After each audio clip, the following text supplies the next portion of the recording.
और कन्हैया कितने दिन रहे? 125 वर्ष द्वापर वो भी चले गए। यानी जो भी अवतार लेकर के आ रहे हैं ये 24 अवतार, इनका एक समय निश्चित है और इन्हें यहाँ से जाना पड़ता है। मगर ये जो सत्य है, जो त्रिकालाबाधित है, सत्य प्रथम सत्य परम त्रिसत्यम सत्य शिवनिम निहितम च सत्य सत्य सत्यम मृत सत्य नेत्रम सत्यात्मकम त्वाम शरणम प्रपन्ना, जो आज भी है, संसार है तो भी है, संसार नहीं रहेगा तो भी है, और संसार का जब प्रलय होने के बाद पुनः जब सृष्टि होगी तो भी एकमात्र वही होगा। कौन? सत। और वो सत कौन है? नर्मदेश्वर। उसका कभी पतन नहीं होता है, कभी उसका नाश नहीं होता है। जो त्रिकालाबाधित सत्य है, आदि मध्यांत सत्य है, जो अपरिवर्तनीय है, जिसका कभी कोई नाश नहीं होता है, जो सदा प्रतिष्ठित रहता है। और ब्रह्मा विष्णु महेश ऐसे सुपरस्टार हीरो जो पैदा करता रहता है, और उसके बाद में राम और कृष्ण ऐसे सुपरस्टार हीरो उसने पैदा किए, जो एक त्रेता में फिल्म सुपरस्टार हुई, सुपर डुपर। कौन? मर्यादा पुरुषोत्तम श्री राम की। राम जी आए ना त्रेता में, और द्वापर में कौन आए? कन्हैया। तो ये दोनों सुपरस्टार हुए।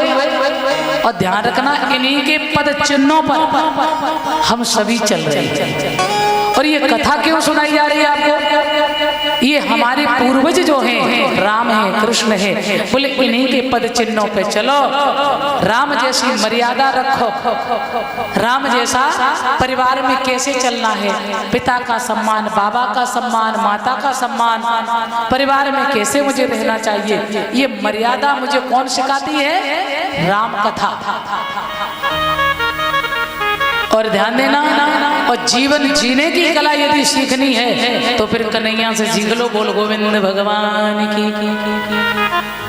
कन्हैया का जन्म कहाँ हुआ? परीक्षित जी?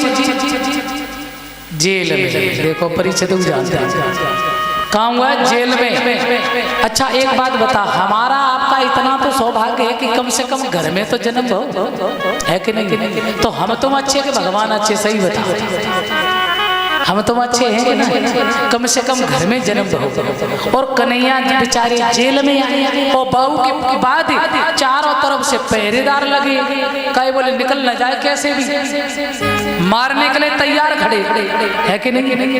एक दिन भी मैया को दूध पान ना कर पाओ कन्हैया, और रात ही रात बेचारे भगे वहां थे, कई मामा मरवा दे। गोकुल में गए, 5 दिन में पूतना राक्षसी मारी भगवान ने। संकटासुर, तरनाव्रत, अगासुर, बकासुर इत्यादि राक्षस। 11 वर्ष 56 दिन की उम्र में कंस को पछाड़ दिया जाके। बोलो सच्चिदानंद भगवान की। हाँ।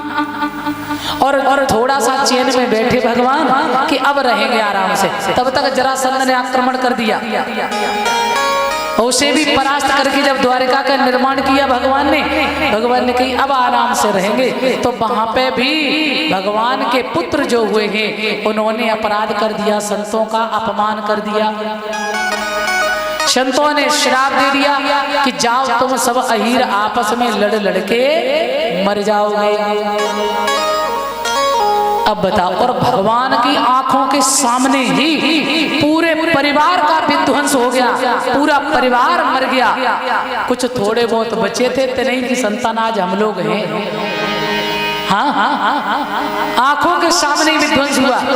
अब बताओ, एक दिन भी कन्हैया चैन से बैठे? कभी चैन मिला?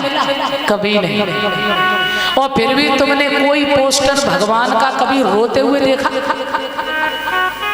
जहाँ में कन्हैया रो रहे होंगे, हाय हाय हम तो मर गए, क्यों?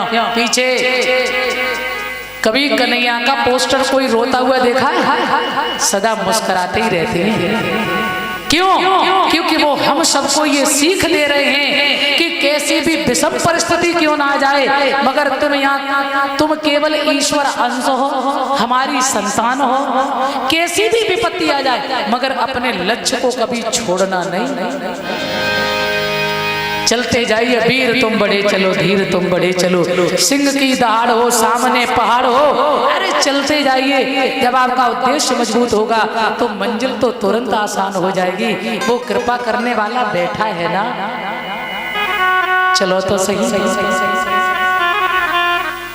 और हम तो पहले मंजिल चाहते हैं और भजन बाद में, कृपा पहले भजन बाद में।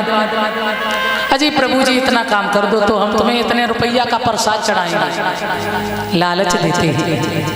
घर में नाती है जाए महाराज जी, ऐसी ऐसी मैया बेचारी महाराज जी को घेर लेंगी, है बड़ो पहुंचो वो संताओ है, चलो बेना कचू मांग ले।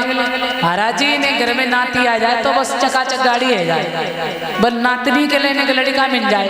महाराज जी झोली में डारे नाती सो ले आओ जाओ।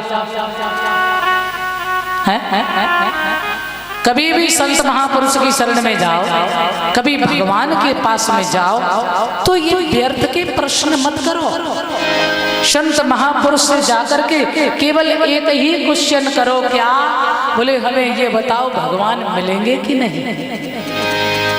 और जब सुप्रीम पावर तुम्हें मिल जाए तो जो दुनिया तो तुम्हारे पीछे अपने आप दौड़ेगी, इसे तुम्हें पकड़ने की जरूरत नहीं है।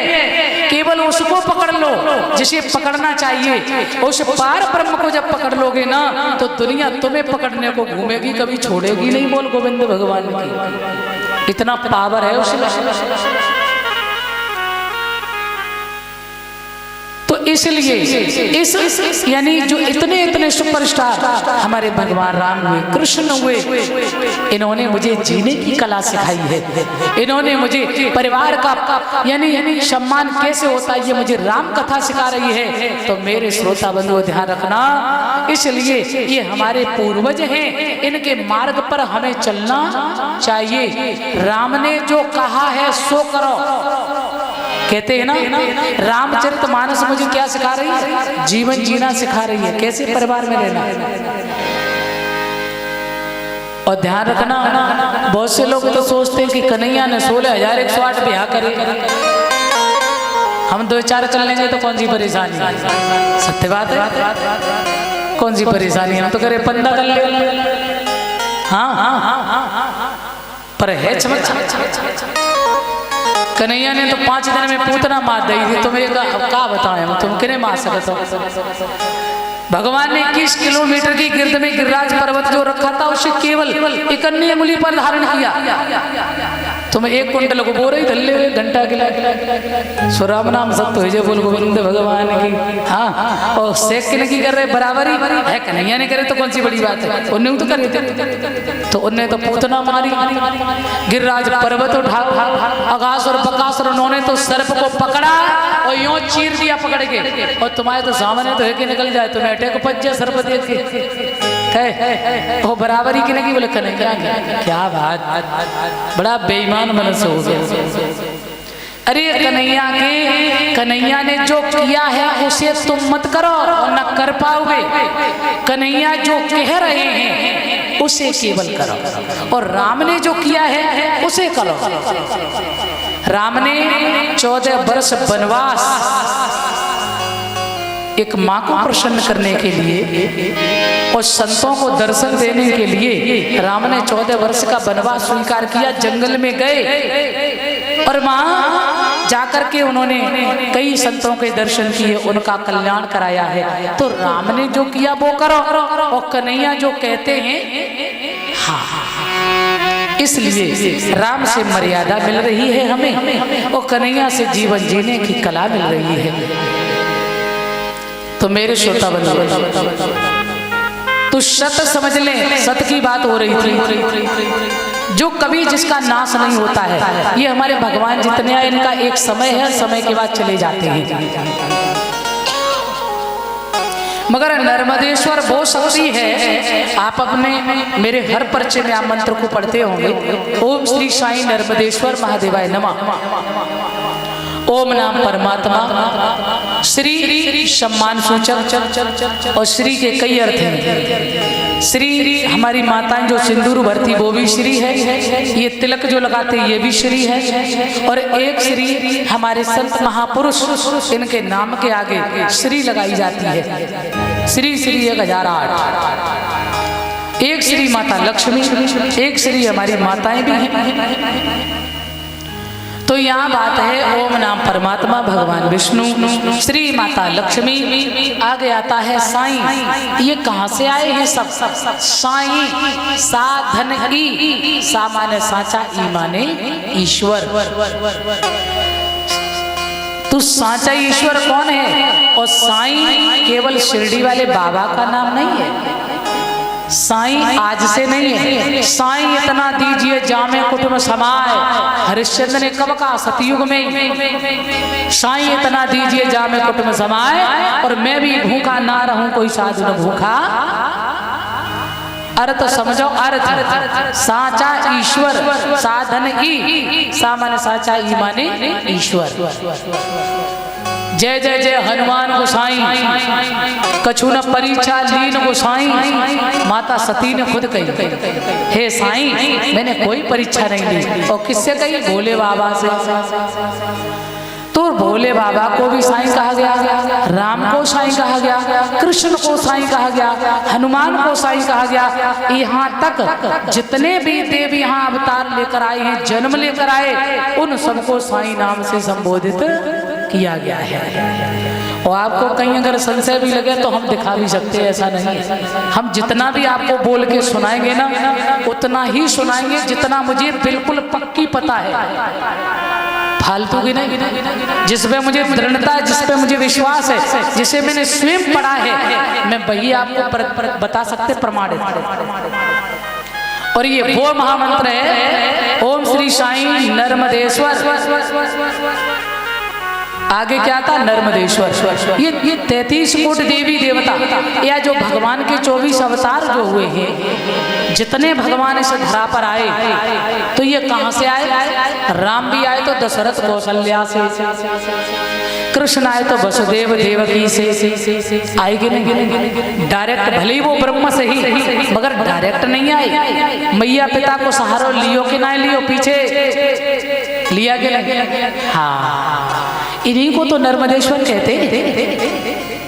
बिना माता पिता के ना ब्रह्मा, न विष्णु, न शंकर, न राम, न कृष्ण, किसी का भी जन्म नहीं हुआ है। तो जितनी अध्यात्म सृष्टि करने वाले हैं वो कौन है? नर्मदेश्वर, यानी नर माता रूपी ईश्वर, माता और पिता, शिव और शक्ति। शिव ने शक्ति से क्रिया की, तभी तो ब्रह्मा विष्णु महेश आए।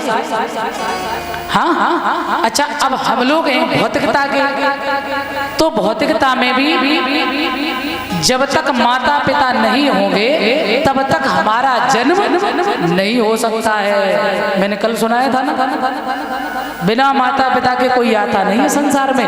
तो इसीलिए महादेव, नर्मदेश्वर महादेव, भगवान का जो अर्धनारीश्वर रूप है ना, जो सामने फोटो रखी है, अर्ध में शिव, अर्ध में माता शक्ति। तो शिव के अंदर 33 कोटि देवियां विराजमान है, और माता शक्ति के अंदर 33 कोटि देव, यानी देव विराज है, और माता के अंदर देवियां विराजमान है। तो इसीलिए इन्हें क्या कहते हैं? महादेव, देवों के देव महादेव। इनके अंदर शब्द समाये हैं। आगे आता है ओम श्री साईं नर्मदेश्वर महादेवाय नमः। ऐसे प्रभु को जो तीनों कालों में प्रतिष्ठित रहता है, जो सत है, जिसका कभी नाश नहीं होता है,